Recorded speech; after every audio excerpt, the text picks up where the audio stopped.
오늘 설교 제목을 보겠습니다. 우리 같이 읽어봅니다. 주 예수 그리스도의 은혜.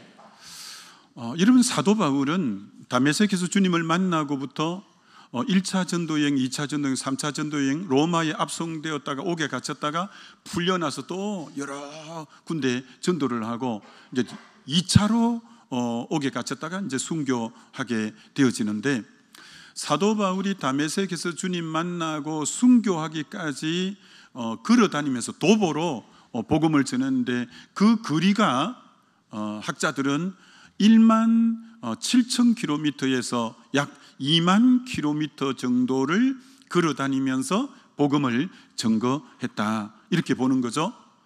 그럼 여러분이 한 2만 킬로라고 하면 감이 잘 안 잡힐 거예요. 이런 지구를 일주하면 4만 킬로미터예요. 지구 일주가 4만 킬로미터예요. 그럼 2만 킬로는 바울이 복음 전거하기 위해서 걸어다닌 거리가 지구의 반바퀴를 걸어다니면서 복음 전거한 자가 이 사도 바울이다, 이렇게 볼 수 있는 거죠.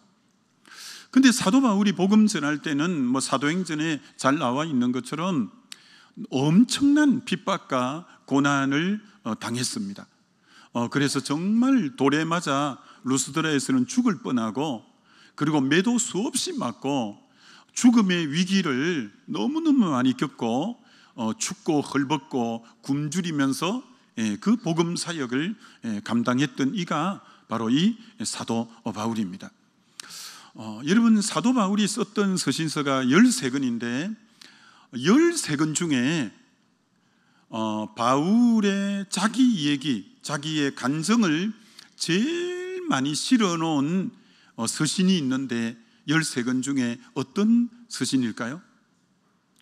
자기가 복음 전하면서 겪었던 고난을 가장 낱낱하게 기술해 놓은 책이 있는데, 그 책이 다름이 아닌 고린도 후서입니다.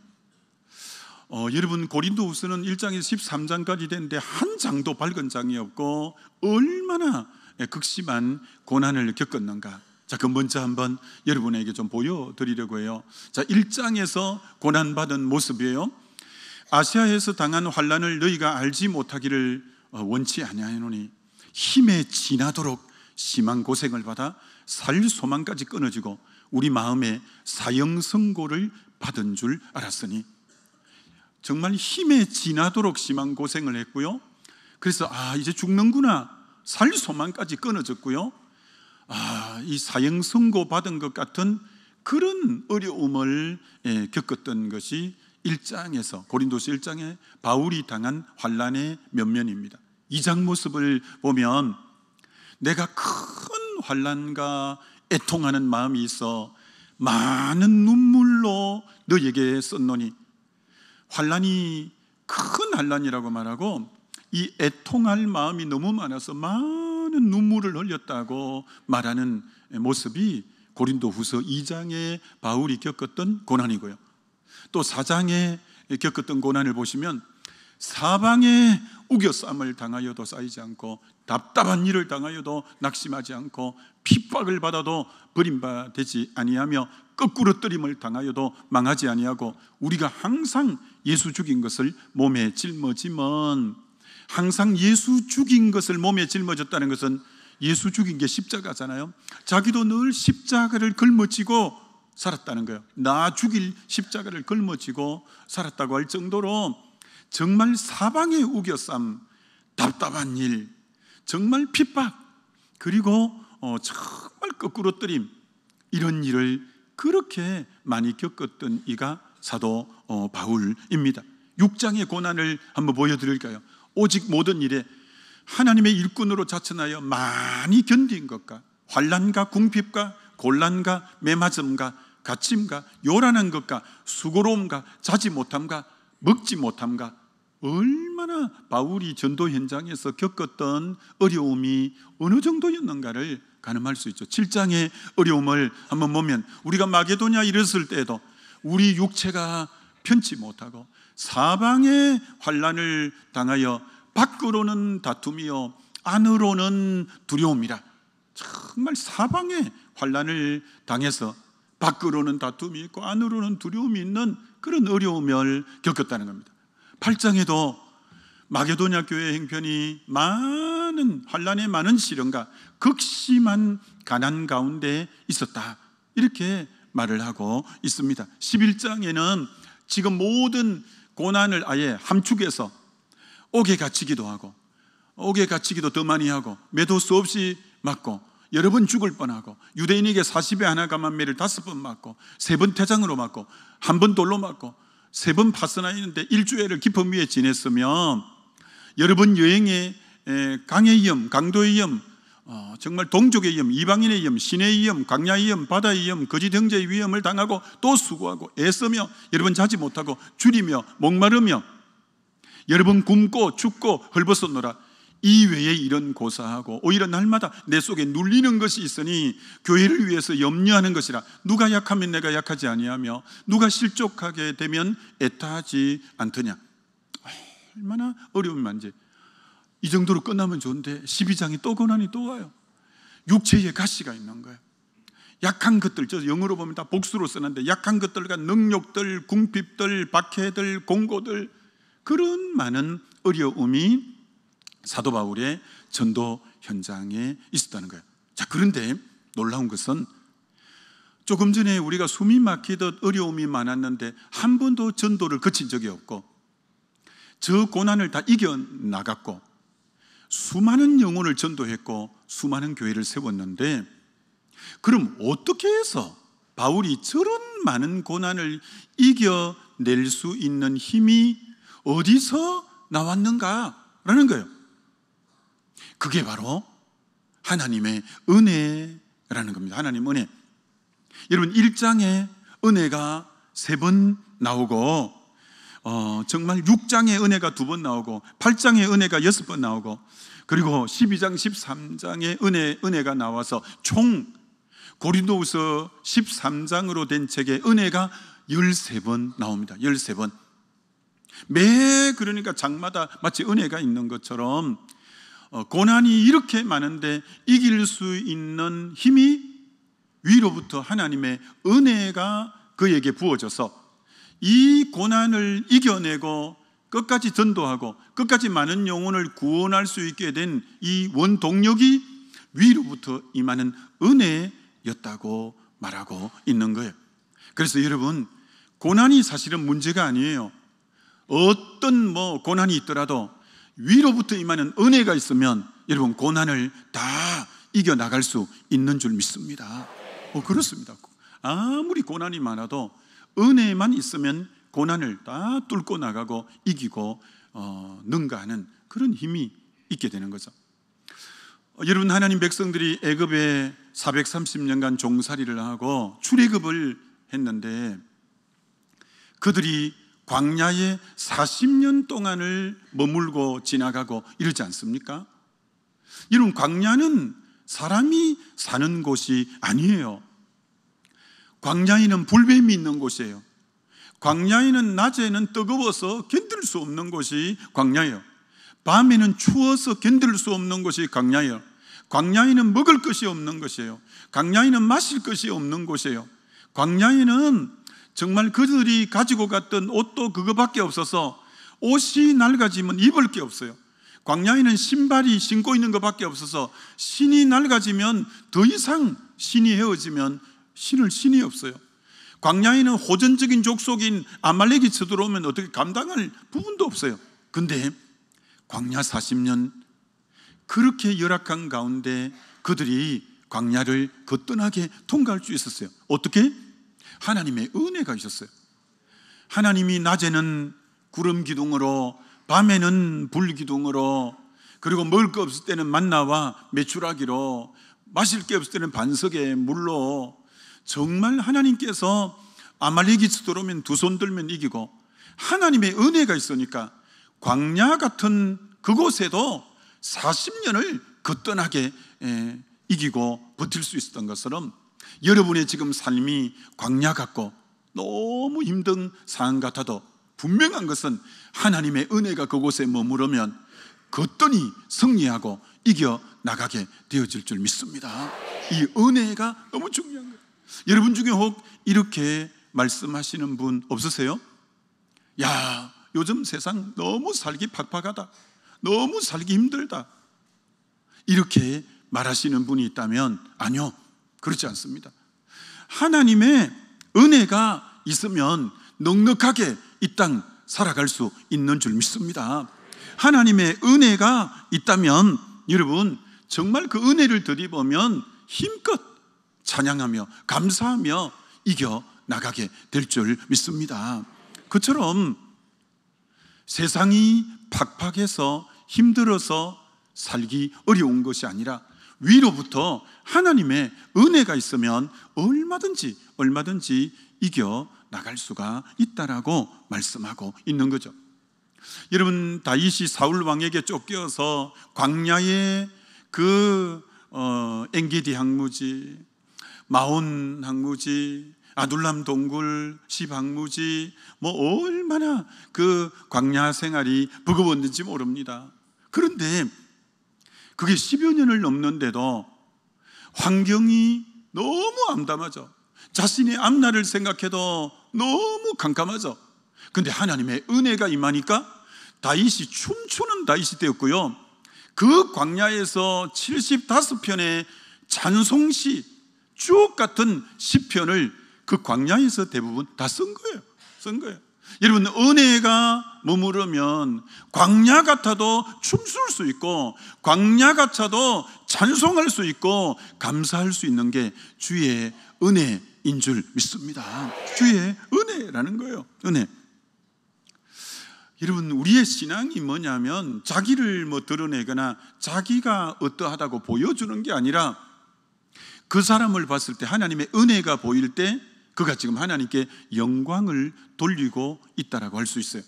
야, 저분 지금 형편이 너무 어려운데, 야, 저분 지금 형편이 몸이 너무 약한데, 야, 저분 지금 정말 자녀로 인해서 고통이 많은데, 누가 봐도 저분이 지금 어려움 가운데 있는데 이분이 기뻐하고 있는 거예요.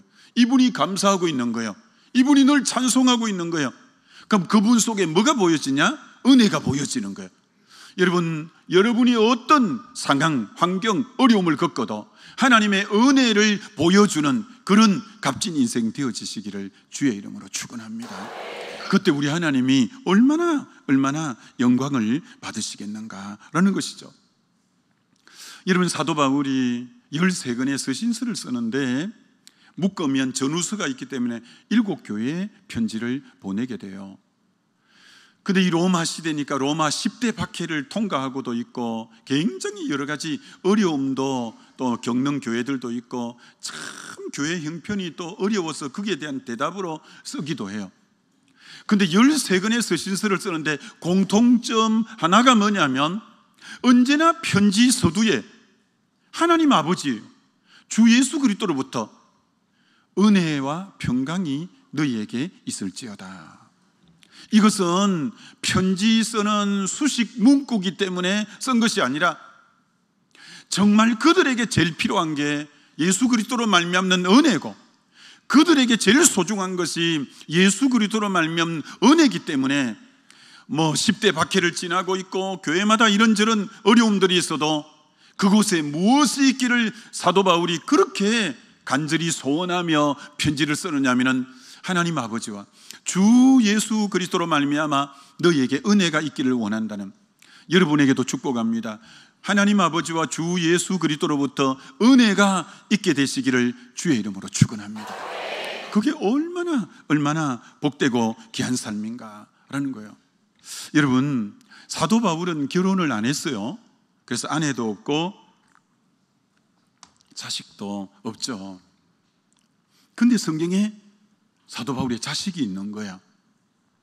디모데후서 2장 1절에 이렇게 씁니다. 내 아들아, 너는 그리스도 예수 안에 하면서 내 아들아 라고 부르는 자가 있어요. 그가 누구냐면은 영적 자녀인 디모데, 내가 복음으로 너를 낳았다 하면서 영적 자녀는 있었어요. 바울이 아들이라고 부르는 디모데에게 편지를 쓰는데 아들에게 쓰니까 더 마음이 온 마음을 다해 쓰지 않겠어요? 그 아들에게 부탁 하나를 하는 거예요. 내 아들아, 너는 그리스도 예수 안에서 예수 안에 있는 은혜 속에서 강하라. 은혜 속에서 강하라. 내가 너에게 딱 하나 정말 부탁하고 싶은 게 있는데, 그리스도 예수 안에 있는 은혜 속에서 강한 자가 되라라고 부탁하는 거예요. 영적 아버지가 영적 자녀에게 진짜 하나 부탁하고 싶은 것은 은혜 안에 강한 자가 되어야 된다. 바울이 참 연소하고 나이가 어리고 유약한 자예요. 그래서 그의 사역 가운데 눈물도 많고 그의 사역에 어려움도 많고 문제도 많았어요. 그런데도 울면서도 그 사명 감당할 때 영적 아비 된 그가 부탁한 것은 그리스도 예수 안에 있는 은혜 속에서 강하면 넌 그리스도의 좋은 군사가 될 수 있어. 은혜 속에서 강하면 너는 정말 수고하는 농부 같은 좋은 일꾼이 될 수 있어. 너는 법대로 경기하는 좋은 경기자가 될 수 있어. 넌 정말 은혜 속에서 강해야 양떼들을 섬기고 양떼들을 먹일 수 있기 때문에 너 은혜 속에서 강한 자가 되라. 그걸 부탁해요. 여러분에게도 축원합니다. 그리스도 예수 안에 있는 은혜로 강한 자 되어지시기를 주의 이름으로 축원합니다. 그게 제일 귀한 거예요. 여러분, 사무엘하 17장에 길르앗에 누가 살았냐면 바르실레라는 80이 된 할아버지가 살았는데, 그 할아버지는 나이가 너무 연로하셔서 음식을 먹어도 맛을 잘 모른다고 그렇게 표현하는 부분이 나와요.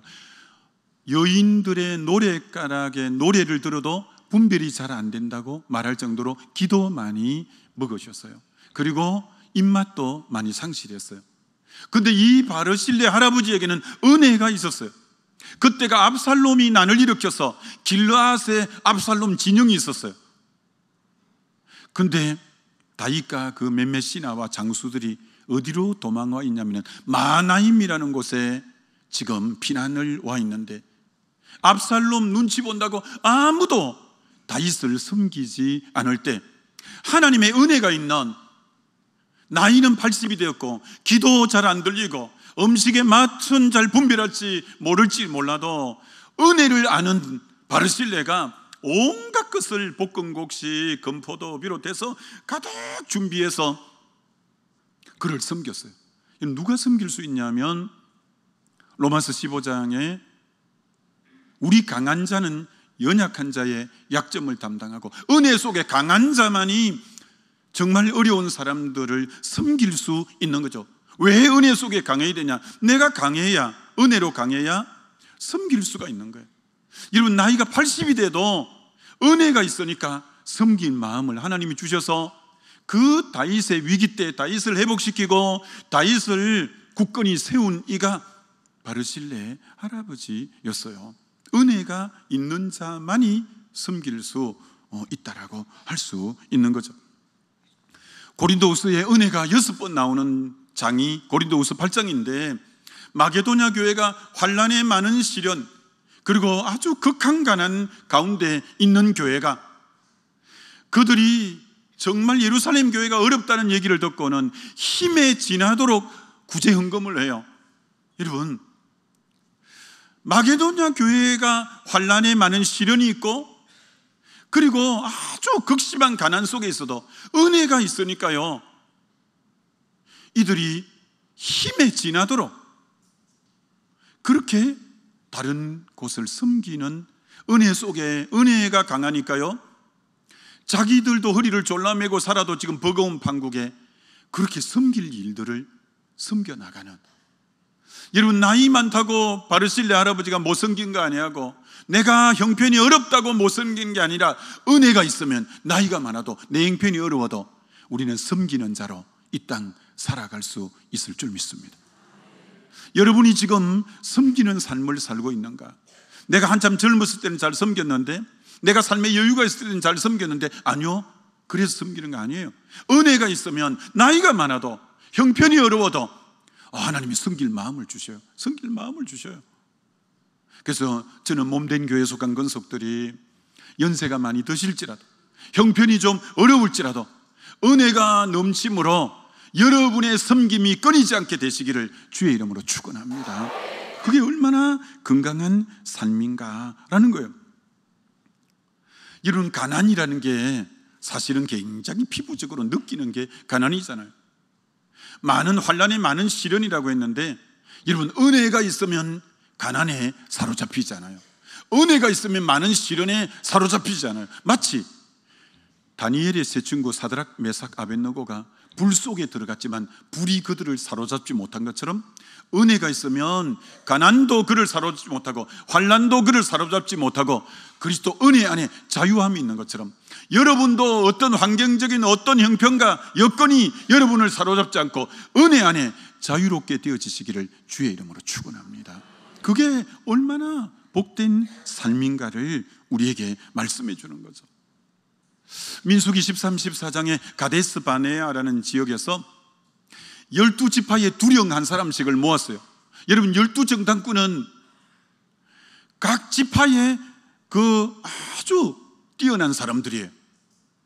이 12지파의 두령들인 12정탐꾼이 40일을 가나안 땅을 정탐하고 돌아와서 10명이 이렇게 보고하는 거예요. 그 성은 너무 견고합디다. 그들의 족속은 아낙 족속으로 너무너무 장대합디다. 그들에 비해서 우리 자신을 볼 때 진짜 우리는 메뚜기 같습니다. 메뚜기 같습니다. 아주 객관적인 평가예요. 아주 이성적인 사고 가운데 객관적인 평가를 했어요. 그런데 동일하게 갔다 온 여호수아 갈렙은 어떻게 말하느냐면은, 그 땅은 아름다운 땅이고 하나님이 우리에게 약속한 땅이고 하나님이 우리에게 약속해 주신 땅이고, 저들은 우리가 가서 먹으면 되는 우리의 밥입니다. 아니, 어떻게 10명과 2명의 보고가 그렇게 다를 수가 있을까요? 그 이유는 이 여호수아 갈렙은 하나님의 은혜가 있기 때문에 은혜의 눈망울로 문제를 직시하고 하나님의 은혜의 시각으로 현장을 바라볼 때 그 땅은 너무 아름다운 땅입니다. 하나님이 약속한 땅입니다. 저들은 도리어 우리가 가서 취하면 되는 우리의 밥입니다. 여러분, 은혜 속에 문제를 바라봐야지, 여러분의 그 냉철한 지성과 그것으로 객관적으로만 보는 게 절대 바로 판단하는 게 아니에요. 하나님의 은혜 안에 모든 현상을 바라보는 그런 저와 여러분 되시길 주의 이름으로 축원합니다. 은혜가 있는 여호수아 갈렙을 통해 하나님은 자기 백성을 섬기게 하고 자기 백성을 이끄는 지도자로 삼았던 것처럼, 하나님의 은혜가 머문다는 것, 은혜 아래에 있다는 게 얼마나 귀하고 귀한가. 여러분, 고린도후서 12장에 사도 바울이 삼청천에 갔다 온 얘기를 해요. 삼청천은 하늘나라 천국을 나타내죠. 그래서 가히 내가 입으로 말하지 못할 정도의, 내가 몸 안에 있는지도 모르겠고 너무 향찬란한 천국을 사도 바울은 경험하고 돌아왔어요. 여러분, 천국을 경험했는데, 고린도후서 12장의 앞부분에 천국을 경험했는데 뒷부분에 육체의 가시가 있다고 현실의 얘기를 해요.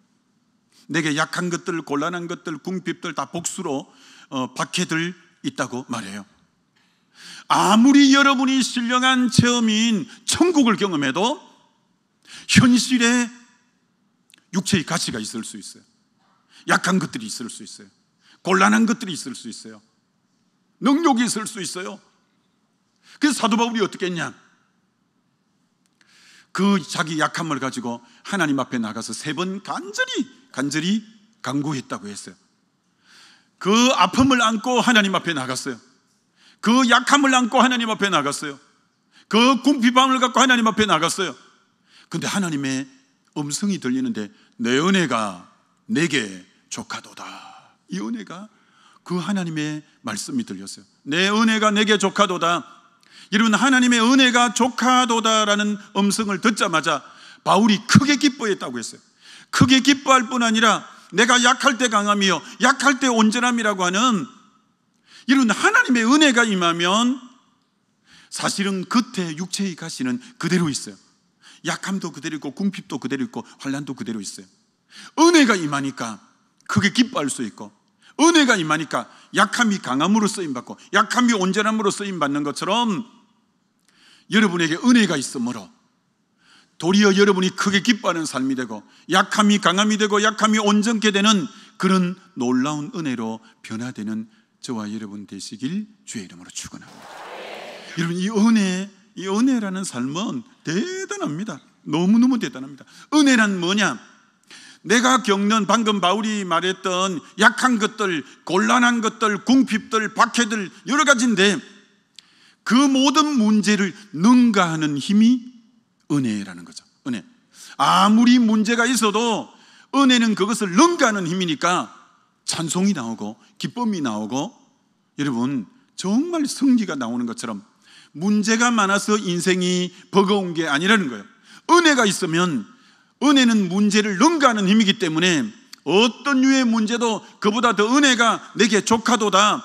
은혜가 넘치면 여러분은 도리어 감사할 수 있고 찬양할 수 있고 노래할 수 있고 여러분은 축복의 사람으로 살아가게 되어질 줄 믿습니다. 이 은혜가 얼마나 귀한가라는 거예요. 근데 사도 바울은 자기 약함을 가지고 주님께 3번 간구했다는 거예요. 곤란함을 가지고 3번 간구했다는 거예요. 자기의 어려움을 갖고 3번 간구했다는 거예요. 그래서 은혜가 임했는데 오늘 얼마나 많은 사람들이 약함을 가지고 주님 앞에 나가 부르짖지 않아요.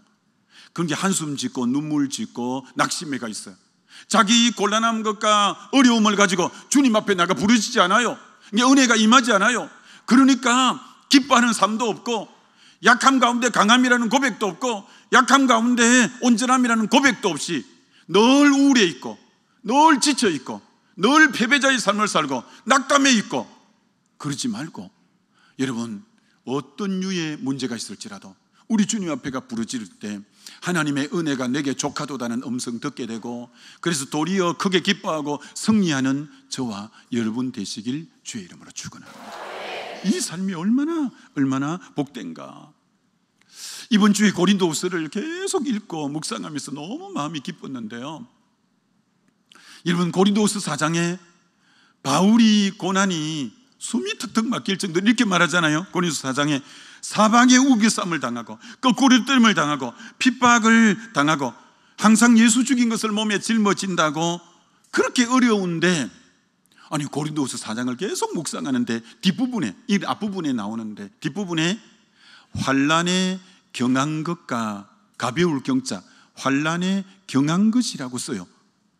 야, 어떻게 사방에 우겨쌈을 당하고 거꾸로 뜨림을 당하고 핍박을 당하고 예수 죽인 십자가를 짊어지고 있으면서도 환난이 경하다고 말할 수 있을까? 환난이 경하다, 가벼울 경자, 경하다는 거야. 어떨 때 은혜가 있으면 그렇게 되는 거예요. 여러분 은혜가 있으면 아무리 사방에 우겨쌈을 당하고 거꾸로 뜨림과 핍박을 받아도 환난은 가뿐하고 환난은 가볍게 다가올 줄 믿습니다. 은혜의 문제예요. 은혜의 문제라는 거 여러분 굉장히 중요한 거예요. 굉장히 중요한 거예요. 환난이 얼마나 많고 사방에 얼마나 우겨쌈이 있고 이런 것 절대 문제될 수 없어요. 은혜가 족하고 넘치면 그 모든 환난은 경한 거요, 가벼운 거요, 가뿐한 거요. 여러분 그렇게 되시길 주의 이름으로 축원합니다. 똑같은 사람이 똑같은 체구의 사람이 똑같은 짐을 지고 가는데 한 사람은 너무 버거워서 힘들어하는 거예요. 한 사람은 너무 가볍게 가뿐하게 지고 가는 거예요. 차이가 뭐냐라는 거예요. 은혜가 있냐 없냐라는 거예요. 여러분 마태복음 11장 28절 30절에 수고하고 무거운 다 내게로 오라 내가 너희를 쉬게 하리라. 나는 마음이 온유하고 겸손하니 나의 멍에를 메고 내게 배우라. 내 멍에는 쉽고 내 짐은 가볍다. 여러분 그 멍에를 메라는 주님에게 딱 기도하면서 메일 때 그 멍에가 쌍멍에 주님이 한쪽에 메어주시는 거예요. 그러니까 아무리 내가 지금 끌고 가는 짐이 수고하고 무거운 짐이라도 주님에게 딱 간구하고 매달리면 주님이 멍에를 같이 끌어주심으로 그 짐은 주의 전능자가 내 옆에서 같이 끌어주기 때문에 가뿐한 것처럼 여러분 아무리 짐이 많아도 사방에 우겨쌈이 있고 거꾸로 뜨림이 있고 핍박이 있을지라도 주님 앞에 나가 은혜를 드디범으로 주님이 나의 짐을 같이 져줌으로 여러분의 환난이 가뿐하게 가볍게 생각되어지시기를 주의 이름으로 축원합니다. 인생이 힘든 것은 인생의 무게 때문에 그런 거 아니에요. 은혜가 있느냐 없느냐의 차이라는 것을 여러분이 아셔야 돼요. 다시 말합니다. 인생이 무거운 것은 인생의 무게감 때문이 아니라 저 사람에게 하나님의 은혜가 있냐 없냐가 인생이 무겁게 여기느냐 인생이 가뿐하게 여기느냐라는 거예요.